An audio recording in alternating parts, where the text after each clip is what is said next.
로마서 7장 1절에서 6절까지의 말씀을 교독해 읽겠습니다. 로마서 7장 1절에서 6절까지의 말씀입니다. 신약성경 248페이지에 있는 말씀, 로마서 7장 1절에서 6절까지의 말씀을 교독해 읽겠습니다. 제가 먼저 1절을 읽도록 하겠습니다. 형제들아, 내가 법 아는 자들에게 말하노니 너희는 그 법이 사람이 살 동안만 그를 주관하는 줄 알지 못하느냐. 남편이 있는 여인이 그 남편 생전에는 법으로 그에게 매인 바 되나 만일 그 남편이 죽으면 남편의 법에서 벗어나느니라. 그러므로 만일 그 남편 생전에 다른 남자에게 가면 음녀라. 그러나 만일 남편이 죽으면 그 법에서 자유롭게 되나니 다른 남자에게 갈지라도 음녀가 되지 아니하느니라. 그러므로 내 형제들아, 너희도 그리스도의 몸으로 말미암아 율법에 대하여 죽임을 당하였으니 이는 다른 이 곧 죽은 자 가운데서 살아나신 이에게 가서 우리가 하나님을 위하여 열매를 맺게 하려 함이라. 우리가 육신에 있을 때에는 율법으로 말미암는 죄의 정욕이 우리 지체 중에 역사하여 우리로 사망을 위하여 열매를 맺게 하였더니 이제는 우리가 얽매였던 것에 대하여 죽었으므로 율법에서 벗어났으니 이러므로 우리가 영의 새로운 것으로 섬길 것이요 율법 조문에 묵은 것으로 아니할지니라. 아멘. 할렐루야. 오늘도 변함없이 말씀으로 우리에게 찾아오시는 주님 만나기를 축복합니다.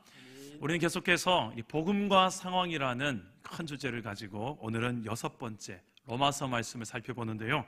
오늘은 복음과 율법이라는 제목으로 하나님 말씀을 나누겠습니다. 여러분, 법하면 뭐가 가장 먼저 떠오르십니까?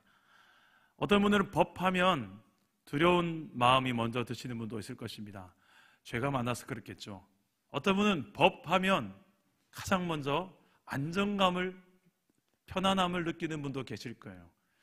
뭔가 원리 원칙이 참으로 그 인생에 중요하기 때문일 것입니다.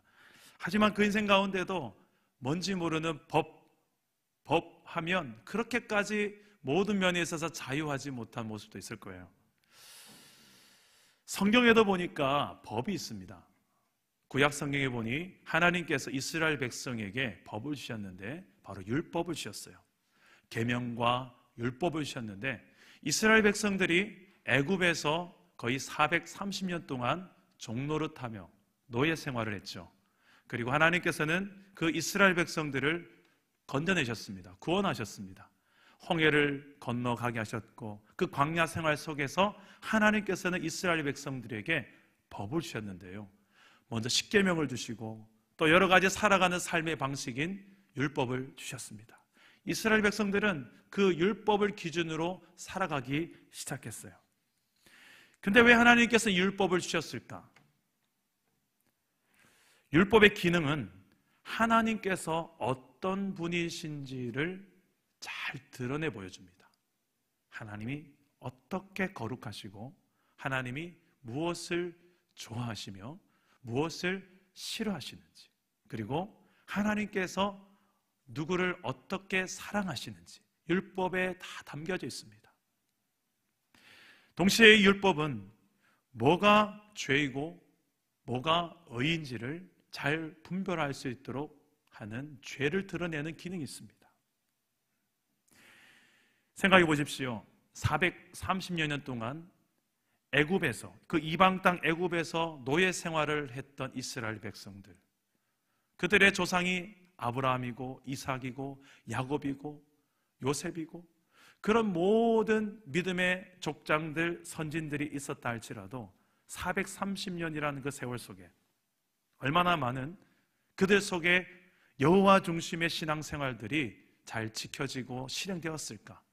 아니면 그 환경 속에서 그 이방 땅에서 태어나고 또 태어나고 살아가면서 얼마나 많은 이방의 문화, 특히 이방 신을 숭배했던 그 문화 속에서 길들여져 왔을까를 생각해 보면 충분히 우리는 예상할 수 있을 것입니다.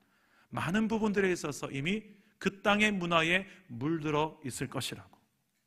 여러 가지 악한 습관들, 우방 숭배하는 모습들, 그리고 내 속에 있는 여러 마음의 우상까지, 이 모든 좋지 않은 생활 습관과 방식들, 하나님께서는 이제는 너희는 내 백성으로서 살아가야 될 중요한 지침을 하나님께서 내려주시고 싶었던 거예요.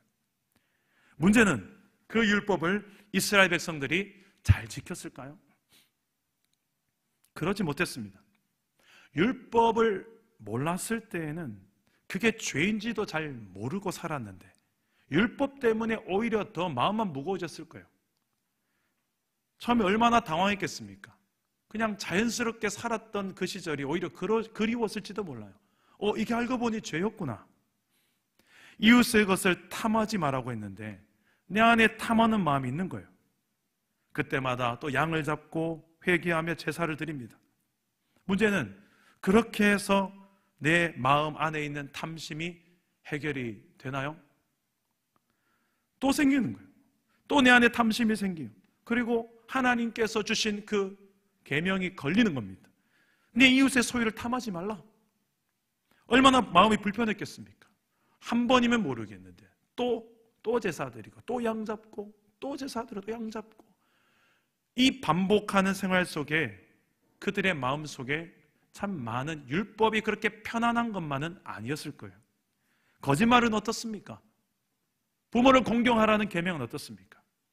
성경의 여러 가지 계명과 율법들 속에 이스라엘 백성들에게 있어서 그 율법은 어떤 것이었을까?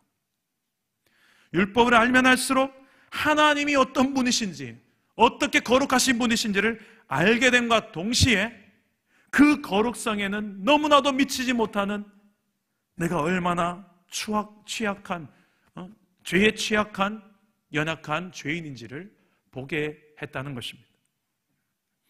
유행가 가사 중에 이런 가사가 있죠. 그대 앞에만 서면 나는 왜 작아지는가. 무슨 노래 가사인지 잘 모르겠지만 여러분, 율법이 이스라엘 백성에게는 그런 존재가, 그런 대상이 아니었을까 싶어요. 왜 율법 앞에만 서면 나는 초라해지고 율법 앞에만 서면 나는 작아지는지, 내가 얼마나 내 말이나 생각이나 행동에 있어서 타락한 죄인인지를 적나라하게 보여주는 바로 율법이었기 때문입니다. 율법은 내가 죄인이란 사실을 정확하게 보여주는 거울과 같은 역할을 합니다. 오늘 말씀 로마서 7장 7절에 가보면 이렇게 말씀합니다. 우리 7절 말씀을 한번 자막을 띄워주시겠습니까? 다 같이 한번 읽어보겠습니다. 시작! 그런즉 우리가 무슨 말을 하리요? 율법이 죄냐? 그럴 수 없느니라. 율법으로 말미암아 않고는 내가 죄를 알지 못하였으니 곧 율법이 탐내지 말라 하지 아니하였더라면 내가 탐심을 알지 못하였으리라. 아멘. 자, 율법은 우리 안에 이미 존재했던 죄, 그 죄를 죄라고 규정해 주는 역할을 했어요. 그게 죄라는 것이 죄라는 것의 기준을 제시해 줬던 거예요. 하나님 백성들이 어떻게 사는 것이 하나님 원하는 인생으로 사는 것인지 그 길을 제시해주는 나침반과 같은 역할을 했던 것입니다. 그렇다면 율법이 여러분 좋은 것인 것 같아요? 나쁜 것인 것 같아요? 12절 말씀에 보면 이런 말씀 나옵니다.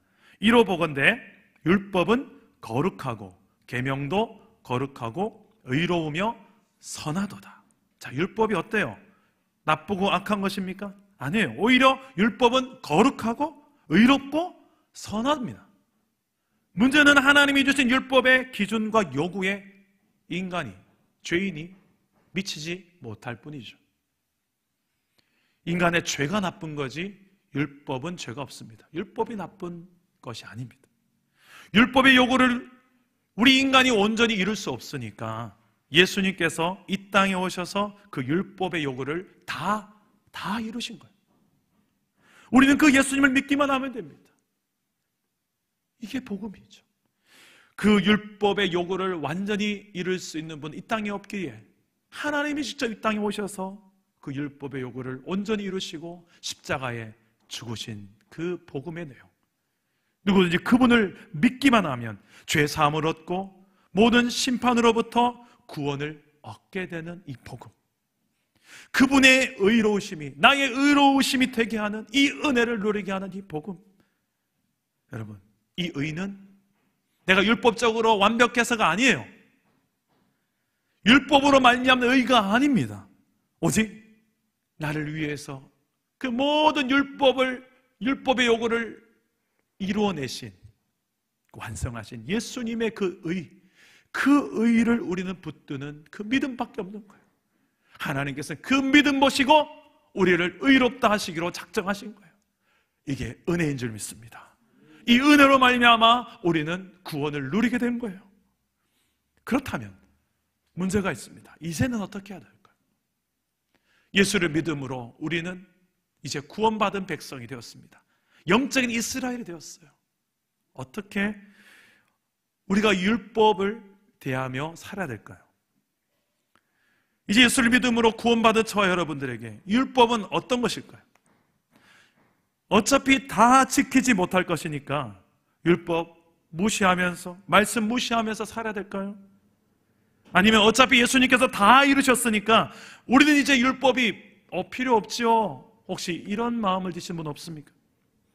오늘 말씀에서 예수를 믿음으로 구원받은 저와 여러분, 구원받은 백성에게 있어서 율법이란 어떤 기능을 하는 것이 맞을까? 오늘 말씀에서 그 해답을 찾고자 합니다. 두 가지 태도를 말씀하신대요. 우리 첫째로 우리 따라서 해봅시다. 율법으로부터 자유하라. 율법으로부터 자유하라. 네, 우리 1절 말씀을 우리 다 같이 한번 읽어보겠습니다. 1절 말씀입니다. 시작. 형제들아, 내가 법 아는 자들에게 말하노니 너희는 그 법이 사람이 살 동안만 그를 주관하는 줄 알지 못하느냐. 아멘. 자, 어떤 법이든지 그 법은 죽은 사람에게는 효력이 없습니다. 살아있는 사람에게만 효력이 있죠.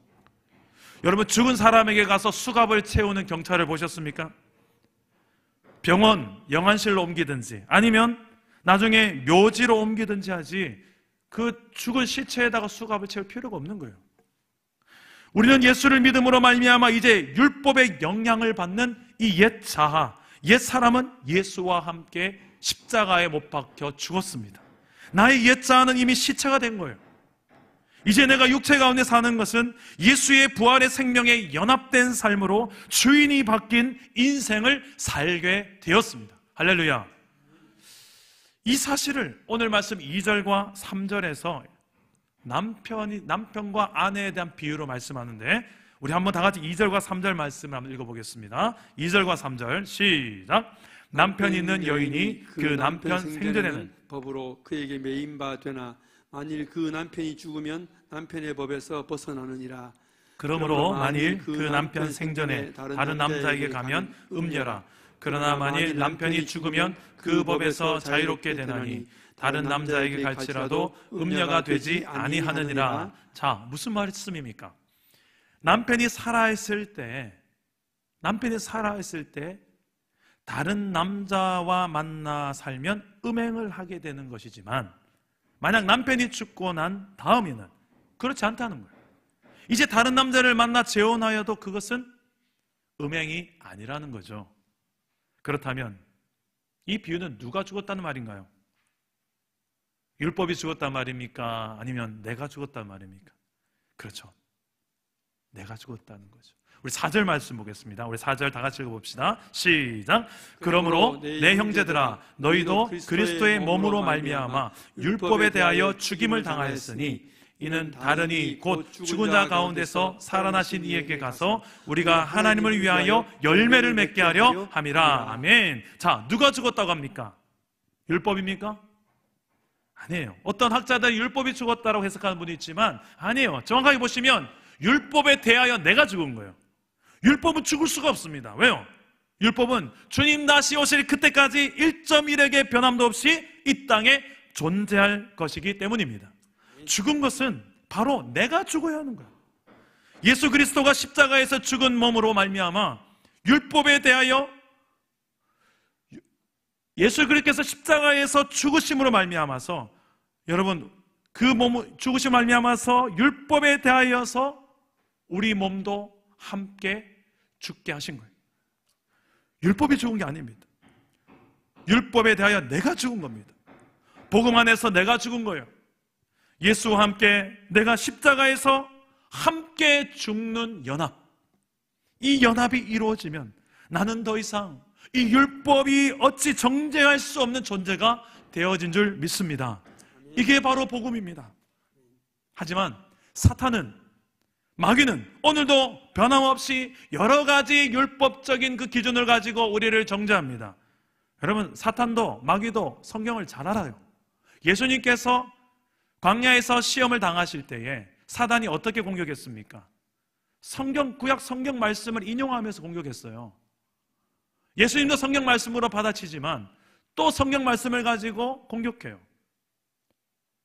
똑같은 성경이지만 여러분, 성경을 들고 있다고 해서 다 진리의 사람이 아니에요. 이단도 성경 들고 있습니다. 이 진리의 말씀을 가지고 살리느냐 죽이느냐. 사탄은 이 진리의 말씀을 가지고 율법적인 그 기준을 가지고 오늘날도 여러 많은 성도들의 마음을 흔들고 있습니다. 여러분, 특히 율법적인 정죄함으로 예수 믿는데도 불구하고 여전히 그 속에 정죄감으로 가득하게 하여서 믿는 자답게 살지 못하게 하는 역할을 합니다. 독수리가 날개가 있는데도 불구하고 날개가 없는 것처럼 살아가게 만듭니다. 주로 이렇게 공격합니다. 야, 너 예수 믿는다면서. 근데 그렇게 그 옆에 있는 그 사람 미워하고 성질 다 부리고 너 이기적으로 사는데 너 예수 믿는 거 맞아? 내가 볼 때 아닌 것 같은데. 너 힘들 때는 11조도 안 하잖아. 네가 부모를 공경하지도 않으면서도 또 이웃을 사랑하지도 않으면서도 가족은 담사놓고 남남으로 살면서 네가 무슨 예수를 믿니?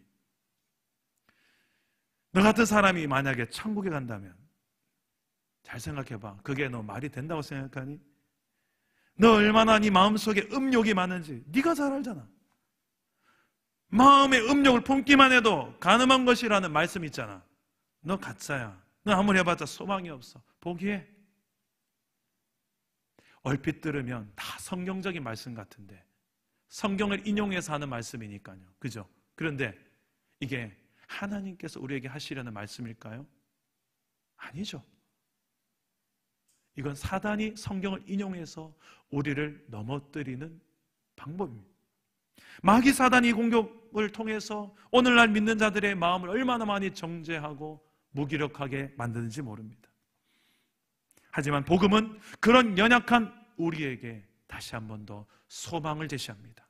내가 그리스도와 함께 십자가에 못 박혀 죽었기 때문에 더 이상 그 어떤 율법적인 정죄함도 거듭난 내게는, 그리스도와 연합된 나에게는 영향을 줄 수 없게 되었다. 나는 이미 예수와 함께 죽었다. 사망 선고가 되었다. 시체에 수갑 채울 필요 없다. 그런데 자존감이 낮은 사람, 또 성도 중에서도 자존감이 낮은 사람이 있고요, 또 완벽주의가 있는 성도가 좀 있습니다. 그런 분들이 더 이 율법주의적인 신앙, 또 사단의 공격 앞에 많이 취약한 걸 보게 돼요. 저도 참 이 자존감이 낮았던 사람이에요. 믿으실지 모르겠지만 제가 외모에 대한 컴플렉스가 있었던 사람입니다. 그리고 참 많이 열등했어요. 사남매 중에서 제일 열등했고 친구들 중에서도 참 많이 열등했던 저였습니다.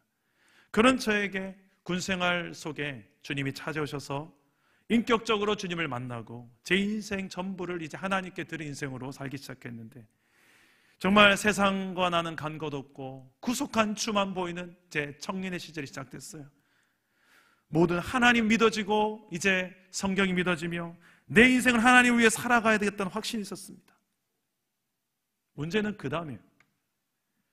성경을 볼 때마다, 기도를 할 때마다 왜 이렇게 여전히 회개할 것들이 끝도 없이 많은지, 울고 또 울고 눈물과 콧물이 범벅되고 밥도 안 먹고 예배하고 기도하고 회개하고 그렇게 수년 동안 하나님 앞에 머물며 살았던 제 그 청년의 시절. 근데 이 연약한 내 모습들 때문에 얼마나 많이 실망했고 얼마나 많은 또 정죄감을 가지며 살았는지 몰라요. 근데 제가 성경의 말씀을 계속 읽다가 특히 이걸 율법적으로 해석할 것이 아니라 이게 아니구나. 복음에 대한 눈을 제대로 뜨고 나서 성경을 다시 읽고 나니까 이게 아닌 거예요. 성경의 이 복음에 비춰진 내 모습은 물론 죄인이지만, 그 율법 앞에서 여전히 나는 죄인이지만, 그럼에도 불구하고 나를 사랑하셨고 나를 예수 믿는 믿음 모시고 의롭다 여기시는 그분이 계시더라고요. 사단은 그런 저를 향해서 끊임없이 참소하며 율법적인 기준으로 저를 고소합니다. 근데 그때마다 저를 변호해 주셨던 분이 바로 내 안에 계신 성령님이셨어요. 성령께서는 저에게 이렇게 말씀하셨어요. 누가 뭐래도 넌 나의 소중한 사람이야. 누가 뭐래도 넌 나의 소중한 사람이야. 저에게서 자꾸 사탄이 제갈 너 같은 사람이 과연 너 같은 연약한 사람이 너 같은 보조, 그때마다 성령께서는 제 안에 묵직하게 누가 뭐래도 넌 나의 소중한 사람이야. 그래서 저는 한 가지 믿음으로 행동한 것이 하나 있었습니다. 거울 속에 나와 대화하기예요. 거울을 보면서 저에게 말을 하는데 누구의 입장에서 말을 하냐면 바로 내 안에 계신 성령의 입장에서 말을 하는 것입니다. 말씀을 보고 기도하면 내 안에 성령께서 충만하잖아요. 그 충만한 성령으로 내게 저 자신을 향하여서 이렇게 선포하는 거예요. 누가 뭐래도 너는 소중한 사람이야. 넌 내 아들이야. 네가 부족하고 연약해도 넌 변함없는 내 아들이야. 십자가에서 예수님이 죽어가는 중에도 난 너를 살리기 위해서 난 그 순간을 침묵할 수 있었어. 내가 널 위해서라면 뭘 못 주겠냐. 근준아, 넌 하나님의 소중한 사람이야. 누가 뭐래도 넌 소중한 사람이야. 제 거울을 보면서 거울 속에 내 눈과 내 눈이 마주치면서 이야기해 보셨습니까? 저는 정말 절규했어요. 너무 안 바뀌니까 내가. 그 안 바뀐 나에게 얼마나 좌절하고 실망했는지.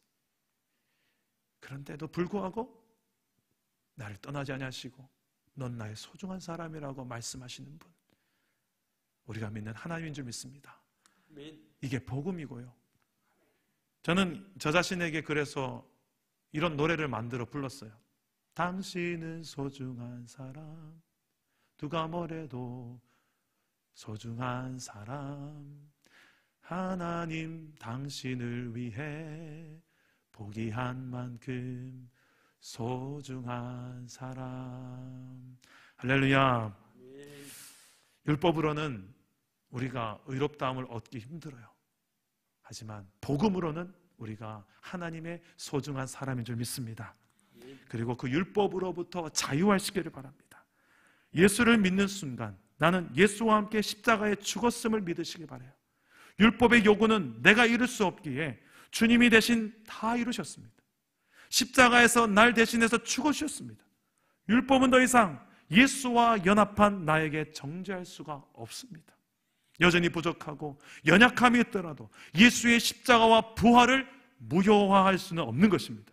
예수와 함께 죽고 예수 안에서 새 생명을 얻은 나를 율법도 그 무엇도 정죄할 수가 없게 된 것입니다. 할렐루야. 또 한 가지 율법에 대하는 우리의 또 중요한 태도가 필요한 거예요. 우리 다 같이 따라해 봅시다. 성령의 법으로 살라. 성령의 법으로 살라. 우리 5절과 6절 말씀을 우리 다 같이 한번 읽어보겠습니다. 시작. 우리가 육신에 있을 때에는 율법으로 말미암는 죄의 정욕이 우리 지체 중에 역사하여 우리로 사망을 위하여 열매를 맺게 하였더니 이제는 우리가 얽매였던 것에 대하여 죽었으므로 율법에서 벗어났으니 이러므로 우리가 영의 새로운 것으로 섬길 것이요 율법 조문에 묵은 것으로 아니할지니라. 아멘. 자, 뭐라고 하십니까? 율법에서 벗어났으니 이러므로 우리가 영의 새로운 것으로 섬길 것이라. 영의 새로운 게 뭘까요? 그렇죠. 성령님. 예수를 믿음으로 구원받은 백성에게 누구에게나 주시는 그 성령님. 여러분 안에 그 성령님이 계십니까? 그 성령님 지금 뭐하고 계십니까? 그 성령님과 여러분 어떤 교제를 누리고 계십니까? 성령님을 너무 외롭게 두고 살고 계시진 않습니까? 그 성령으로 말미암아 살아가래요. 그 성령의 법에 따라서 섬기며 살아가래요. 율법 조문에 묵은 것으로 아니할지니라. 이제는 율법이 우리의 중심이 아니에요. 오히려 성령을 따라 행하는 삶이 우리가 된 것입니다. 율법이 요구한 삶을 내 힘으로 살아낼 수 없습니다. 그렇다고 해서 우리는 이제 율법 없이 살아가라, 이건 아니에요. 오히려 내 안에 계신 성령으로 함께 살아가라는 것입니다. 그 성령이 함께 하시면 율법적인 요구들을 우리도 함께 이루어갈 수 있는 줄 믿습니다. 우리가 그분을 의지함으로, 성령의 충만함으로 살아간다면 율법적인 이 모든 하나님 주신 말씀을 지켜 행할 능력을 얻게 되는 것입니다. 우리가 그래서 성령의 법을 따라가 살아가야 되는데요, 그러면 옛사람의 행실을 거부할 수 있게 돼요. 끊임없이 나의 옛사람은 내 속에 자꾸 부활하려고 그래요. 너 옛날에 이랬잖아, 왜 갑자기 이래? 하면서 끊임없이 내 옛사람은 내 속에서 또 재생되려고, 또 부활되려고 하는 성향이 있습니다. 그때마다 우리는 단호히 선언하셔야 돼요. 나는 예수로 말미암아 나의 옛사람 죽었어, 사망 선고됐어, 시체됐어 라고 선언하셔야 돼요. 나는 이제 새 사람이야. 그리고 새 사람으로 하나님의 뜻에 순종하며 살 거야. 이제 나 혼자선 못하지만 내 안에 계신 예수의 영 성령께서 나와 함께 하시며 나와 도우실 거야. 여러분, 우리 4절 말씀처럼 우리가 하나님을 위하여 열매를 맺는 삶을 살게 하시는 분, 바로 성령의 힘인 줄 믿습니다. 그런 믿음을 담아서 바로 우리 로마서 다음 장인데 8장 말씀을 한번 읽었으면 좋겠습니다. 우리 8장 1절에서 4절까지의 말씀인데요, 성령의 법으로 살아간다는 게 뭔지를 정확하게 설명하고 있습니다. 자, 로마서 8장 1절에서 4절 다 같이 선포하듯이 읽어보겠습니다. 시작! 그러므로 이제 그리스도 예수 안에 있는 자에게는 결코 정죄함이 없나니 이는 그리스도 예수 안에 있는 생명의 성령의 법이 죄와 사망의 법에서 너를 해방하였음이라. 율법이 육신으로 말미암아 연약하여 할 수 없는 그것을 하나님은 하시나니 곧 죄로 말미암아 자기 아들을 죄 있는 육신의 모양으로 보내어 육신의 죄를 정하사 육신을 따르지 않고 그 영을 따라 행하는 우리에게 율법의 요구가 이루어지게 하려 하심이니라. 아멘. 그렇습니다. 우리는 예수 안에 있는 생명의 성령의 법이 이제 죄와 사망의 법에서 우리를 해방하였음을 믿고 살아가는 존재가 되었습니다. 이제 그 성령의 법을 따라서 살아가면 되는 거예요. 율법이 육신으로 말미암아 연약하여 할 수 없는 그것을 하나님은 하실 수가 있습니다. 율법을 따르지 않고 성령을 따라 행하는 우리에게 율법의 요구가 이루어지게 하셨던 거예요. 할렐루야. 이 진리를 좀 헷갈려 하시는 성도들이 간혹 있습니다. 율법에 대한 성도들의 태도에 대해서 헷갈려서 생기는 양극단 두 가지가 있습니다. 하나는 율법적으로 가는 거예요. 율법주의적인 성도. 또 하나는 방종의 행태입니다. 방종. 율법주의적인 태도는 모든 삶에 있어서 율법적인 것들로 정죄하고 판단하고 모든 것에 그렇게 비판적일 수밖에 없습니다. 율법을 조금 안다고, 지킨다고 우쭐대고 또 교만하든지 율법의 기준에 조금 못 미치게 되면 비굴해지는 이런 성도의 모습들을 보여요. 근데 참 건강한 성도는 이렇게 교만하든지 비굴하지 않습니다. 오히려 교만하지 않으면서도 당당하고 비굴하지 않으면서도 겸손해요. 하지만 율법주의에 빠지면 이상한 영적 괴물이 되어서 주변 사람들이 피합니다. 그렇죠. 피할 수밖에 없죠. 늘 그 사람 곁에 가면 율법적인 기준을 가지고 자꾸 이렇게 정죄하고 판단하고 부담스러운 존재가 될 수밖에 없습니다. 또 하나의 극단이라고 할 수 있는 건 방종인데요, 이건 완전히 반대쪽의 극단입니다. 갈라디아서 5장 13절 말씀 우리 한번 다 같이 한번 읽어보겠습니다. 시작. 형제들아, 너희가 자유를 위하여 부르심을 입었으나 그러나 그 자유로 육체의 기회를 삼지 말고 오직 사랑으로 서로 종노릇하라. 아멘. 자, 율법으로부터는 우리 자유해요. 근데 그 자유가 이제 네 육체의 마음대로 살아라, 네 마음대로 살아도 되는 육체적인 자유를 말하는 게 아니에요. 그 방종의 기회로 삼으라고 하는 게 아니에요. 하나님이 그러라고 우리에게 율법으로부터, 죄로부터 자유를 주신 게 아니라는 거예요. 어떻게 살라고요? 사랑의 기회로 삼으라고 합니다. 사랑의 기회, 사랑할 수 있는 기회, 서로 사랑으로 종노릇하라. 어떻게 사랑의 기회로 삼을 수 있을까요? 우리는 사람을 대할 때에 더 이상 율법의 기준으로 판단하지 않기에 더 많은 사람들을 사랑할 수 있게 되는 줄 믿습니다. 율법의 기준에 못 미치는 사람도 사랑할 수 있게 되고, 내 기준에 맞지 않은 사람도 사랑할 수 있게 되고, 공동체에서, 셀 모임에서 좀 저 사람 왜 저렇게 유별나? 좀 맞지 않는 사람이 있을 수 있어요. 그래도 사랑할 수 있게 되는 이유, 바로 우리가 믿는 복음 때문인 줄 믿습니다.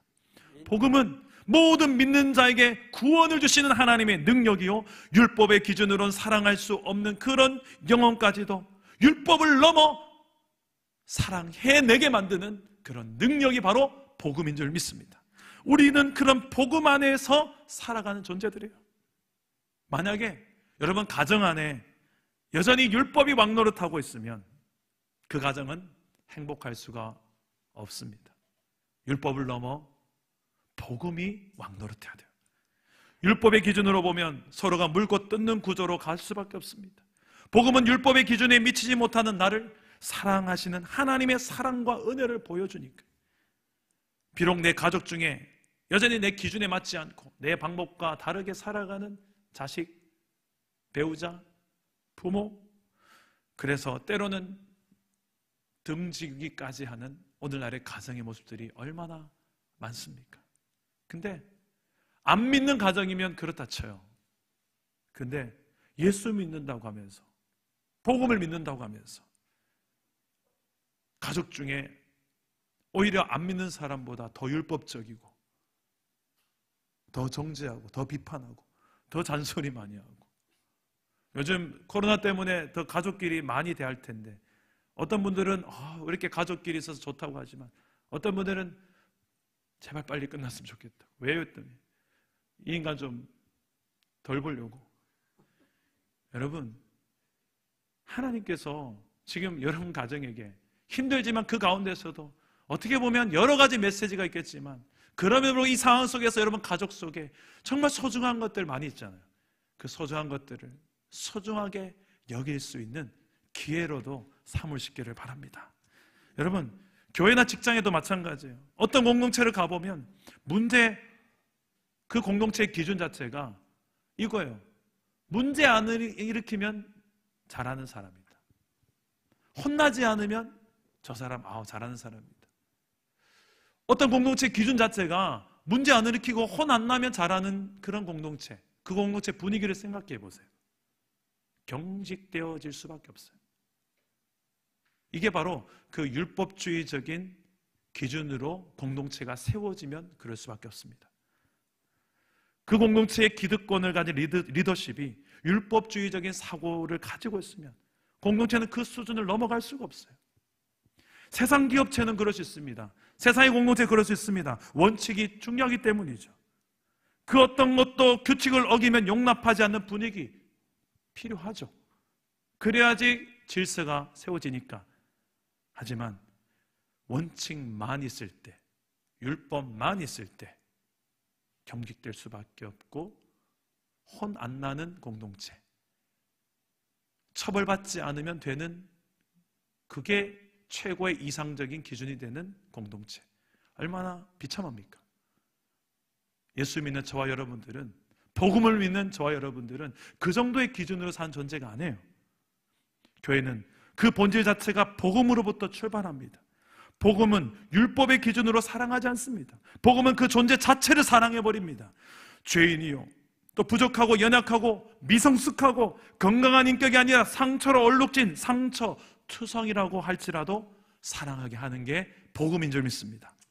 성령의 법을 따라 행하다 보면 성령의 열매를 맺는 게 당연하지 않겠어요? 갈라디아서 말씀 보니까 성령의 열매 9가지가 나오는데 그 중에 제 1번 뭐로 나옵니까? 성령 열매는 곧 사랑부터 시작합니다. 성령의 열매 가장 1번이 사랑이라는 거예요. 성령은 사랑의 씨앗입니다. 성령을 따라 살다 보면 사랑하게 됩니다. 우리 따라서 해봅시다. 성령을 따라 살면 사랑하게 된다. 사랑하게 된다. 우리 한 번 더 크게 성령을 따라 살면 사랑하게 된다. 사랑하게 된다. 그렇죠. 구약의 모든 율법 계명을 다 통틀어서 주님께서 신약 성령의 압축 파일로 율법을 하나로 뭐라고 말할 수 있겠습니까? 가장 소재 율법이 무엇입니까? 하니까 주님의 대답이 무엇입니까? 네 하나님을 사랑하는 것이고 네 이웃을 네 몸과 같이 사랑하는 거, 이 사랑이라는 것으로 압축 파일로 율법과 계명을 정리해 주셨지 않습니까? 그래요. 율법의 본질, 율법의 정신은 바로 사랑이에요. 사랑 없는 율법, 이것은 의미 없는 거예요. 우리가 믿는 예수님은 저와 여러분들을 위해서 이 모든 율법의 요구를 완성하셔서, 그리고 우리를 대신해서 또 성령을 보내주셔서 우리를 대신해 율법의 완성을 이루실 뿐만 아니라 또 사랑하면서 살아가는 율법의 정신인 그 사랑을 이루며 살아가게 하셨습니다. 여러분들은 지금 무엇이 왕노릇하고 있습니까? 내 안에 율법적인 모습으로 살아가고 있는 모습 없습니까? 율법주의적인 모습으로 여전히 살고 있는 내 모습 없습니까? 아니면 육체의 소욕을 따라서 방종하는 모습으로 살고 있는 내 모습은 없습니까? 오늘 복음 안에서 성령을 따라 행하며 말씀에 순종하며 사랑의 열매를 맺으며 살아갈 수 있기를 주 예수의 이름으로 축복합니다. 아멘. 오늘 말씀을 한번 정리해 보겠습니다. 복음과 율법은 우리 안에 죄가 무엇인지를 알게 하고요, 하나님이 어떤 존재인지를 알게 합니다. 내가 얼마나 죄인인지. 그 율법 자체가 악한 것이 아닙니다. 율법은 거룩하고 의롭고 선한 것입니다. 하지만 율법의 요구를 온전히 이루는 사람은 이 땅에 아무도 없어요. 인간은 그래서 모두가 하나님 앞에서 죄인인 것입니다. 그 죄의 결국은 심판과 사망이 있습니다. 하지만 그런 우리들을 위해서 예수님이 이 땅에 오셨습니다. 그 율법의 요구를 완전히 이루시고 십자가에서 죽으셨습니다. 그리고 부활하셨습니다. 이제 누구든지 예수를 믿는 자마다 그 십자가 예수, 부활의 예수와 연합하게 되어 이제 그분의 십자가만이 아니라 나의 십자가가 되고 그분의 부활만이 아니라 나의 부활까지 되어져서 그 어떤 누구도 정죄할 수 없는 존재가 되게 하셨습니다. 나는 이제 죽었습니다. 예수 믿기 전에 나는 죽었어요. 사망 선고되었습니다. 나의 옛자와 옛사람은 죽어버린 거예요. 그래서 더 이상 율법이 이미 예수와 함께 죽은 나에게 심판을 요구할 수가 없게 된 줄 믿습니다. 나는 이제 율법으로부터 자유한 몸이 되었습니다. 하지만 이제 이게 끝이 아니에요. 율법을 지키지 않고 살아가는 존재가 되었다는 것이 아닙니다. 선하고 의롭고 거룩한 이 율법을 더 잘 지켜 행할 수 있도록 주님이 성령을 보내주셨습니다. 성령을 따라 행하도록 성령의 법으로 살게 하셨습니다.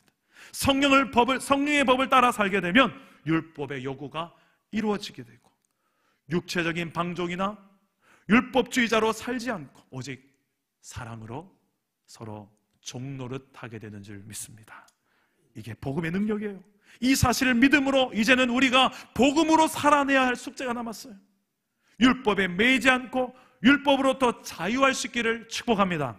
동시에 성령을 따라 행할 때 율법의 요구가 이루어지며 사랑의 열매가 맺게 될 것입니다. 비록 지금 이 땅에 코로나로 인해서 참 많은 고통과 두려움이 있죠. 저는 참 그 중에서 우리가 많은 또 안타까운 현실이 무엇이냐면 너무 쉽게 여러 상황과 사람들을 정죄한다는 것입니다.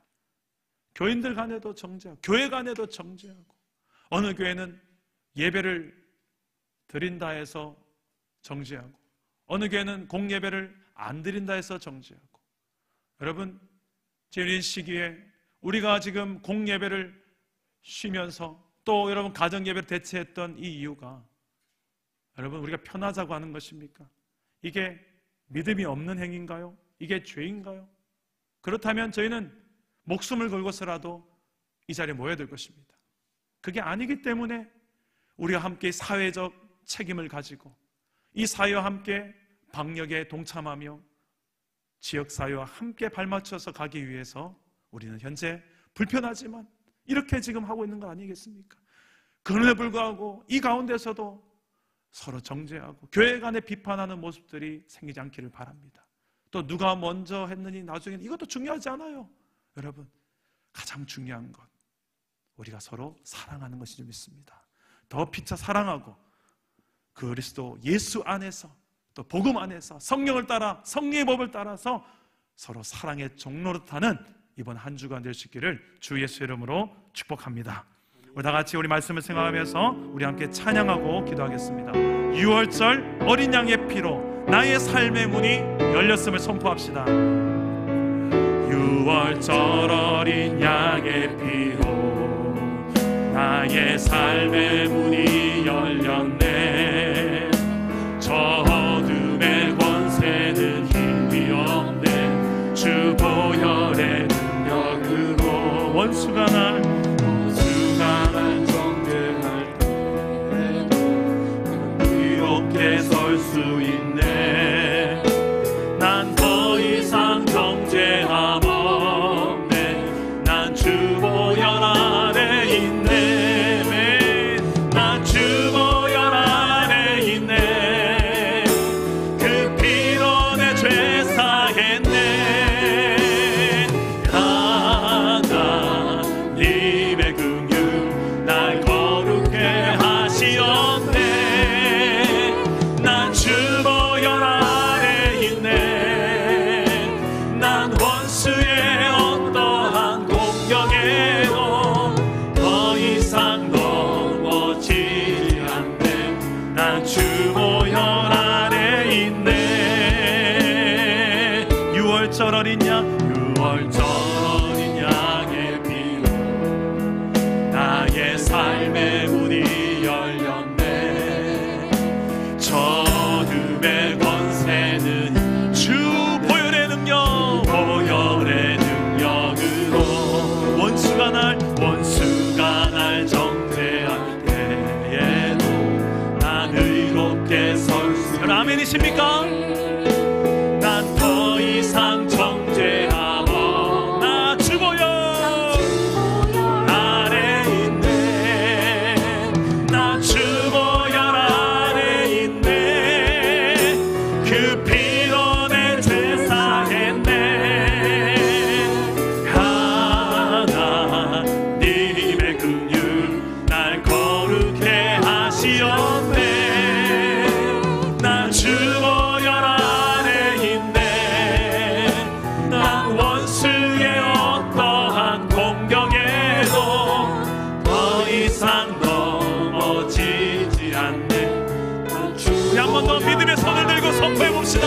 나 주 보혈 아래, 나 주 보혈 아래 그 피로 내 죄 사했네. 하나님의 긍휼 날 거룩해 하시었네. 나 주 보혈 아래 있네. 난 원수의 어떠한 공격에도 더 이상 넘어지지 않네.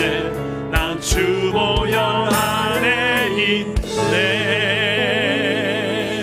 주의 보혈 능력 있도다. 주의 피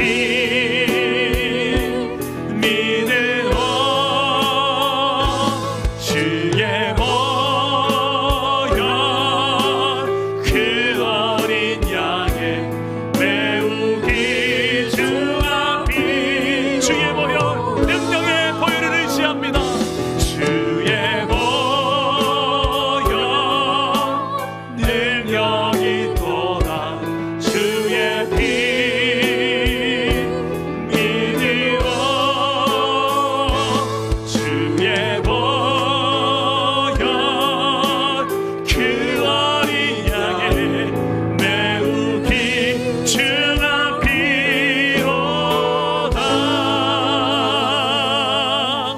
낙심하여 기도합시다. 오늘 말씀을 붙들고 기도합시다. 예수를 믿음에도 불구하고 여전히 경직되어서 스스로를 정죄하며 또 자유하지 못하며 살아가는 그런 심령이 있습니까? 우리가 이 코로나 앞에서도 나 자신을 돌아보며 회개하는 것도 필요하지만, 그렇다고 해서 불필요한 우리 안에 정죄를 할 필요는 없습니다. 우리로 하여금 하나님께서는 율법으로부터, 죄로부터 이미 십자가에서 자유케 하셨습니다. 나를 억누르는 어떤 정죄감, 상처, 또 서로를 비판하는 모든 것들이 이 시간에 예수의 십자가의 보혈로 하나님 자유케 하여 주시옵소서. 하나님, 특별히 이 놀라운 자유를 육체의 방종의 기회로 삼지 말게 하시고 오히려 사랑의 종로로 타게 하여 주옵소서. 예수 안에서 용서하지 못할 사람 없고 사랑하지 못할 사람 없게 하옵소서. 내 힘을 할 수 없사오니 오직 성령을 따라 행하게, 이 성령의 법을 따라 행하게 하여 주옵소서. 그래서 율법의 요구를 이루는 삶, 사랑하는 삶을 살아나게 달라고, 살아가게 달라고 기도하실 때에 저를 따라오기도 합니다. 주여 은혜를 주옵소서. 주여 자유케 하옵소서. 주여 사랑하게 하옵소서. 기도합니다. 오 하나님 아버지, 우리를 사랑하신 하나님 아버지요, 오 하나님 아버지요, 주의 놀라운 은혜에 감사함으로 나아갑니다. 율법으로부터 자유하게 하시고 죄로부터 자유케 하신 주 예수 그리스도의 복음을 알게 하시고 믿게 하신 하나님, 우리에게는 놀라운 하나님의 자유함을 주신 하나님을 찬양하며 감사합니다. 하나님, 내 영혼을 소중히 여기시고 너는 내 것이라 나를 사로잡으시며 그 십자가의 사랑으로 나를 하나님의 백성 삼으신 하나님 아버지, 여전히 하나님 나에게 연약함이 있고, 여전히 내 안에 아버지 해결되지 않은 상처도 있고, 여전히 내 안에 하나님 아버지 아픔과 또 하나님 나도 용서할 수 없는 내 안에 많은 것들이 있지만, 하나님 아버지요, 이 모든 것들은 이미 주 예수께서 2000년 전에 십자가에서 해결하셨음을 믿고 나아갑니다. 담대히 믿음으로 나아가는 자들마다 율법으로부터 자유하게 하시고 죄로부터 상처로부터 자유케 하여 주옵소서. 그 어떤 정죄도 하나님 나를 정죄할 수 없음을 믿음으로 선포하오니 예수 그리스도 안에 있는 자는 결코 정죄함이 없느니라. 아버지 하나님이여, 오직 믿음으로 나아가게 하여 주시옵소서. 오 하나님 아버지요, 예수 안에서 용서하지 못할 사람 없고 사랑하지 못할 사람이 없음을 알고 있사오니 아버지 하나님이여, 우리가 서로를 더 깊이 알아가고 사랑할 수 있게 해주시고 내 힘으로 할 수 없사오니 오직 성령을 따라서 행할 수 있도록, 주여 성령을 따라 행할 때 하나님 놀라운 이 율법의 요구를 이룰 수 있는 사랑하는 삶을 살아낼 수 있도록 성령이여 나를 도와주옵소서. 이 땅에 하나님 아버지의 많은 정죄감과 상처와 두려움과 억눌림 가운데 살아가는 수많은 영혼들에게 우리가 하나님의 복음을 말해야 되는 이유가 여기 있습니다. 예수의 복음만이 진정한 자유함을 줄 수 있는 복음이요 또 치료함을 주시는 복음을 믿습니다. 아버지 하나님, 저희 하나님 아버지 코로나가 지속되지 않도록 막아주시고 수많은 영혼들이 이제 하나님을 깨달아 알아들을 수 있게 하여 주옵소서. 아버지 하나님, 우리 자신의 욕심이 너무 과했습니다. 네 하나님 아버지 방종으로 살았습니다. 아버지 하나님이여, 주여 이 자유를 아버지 하나님 마음대로 내 인생을 위해 사는 게 아니라 하나님 아버지요, 오직 하나님 위해서 열매 맺는 삶을 살도록 도와주시옵소서. 살아계신 하나님, 오늘 이렇게 우리에게 놀라운 복음의 말씀을 주시니 감사합니다.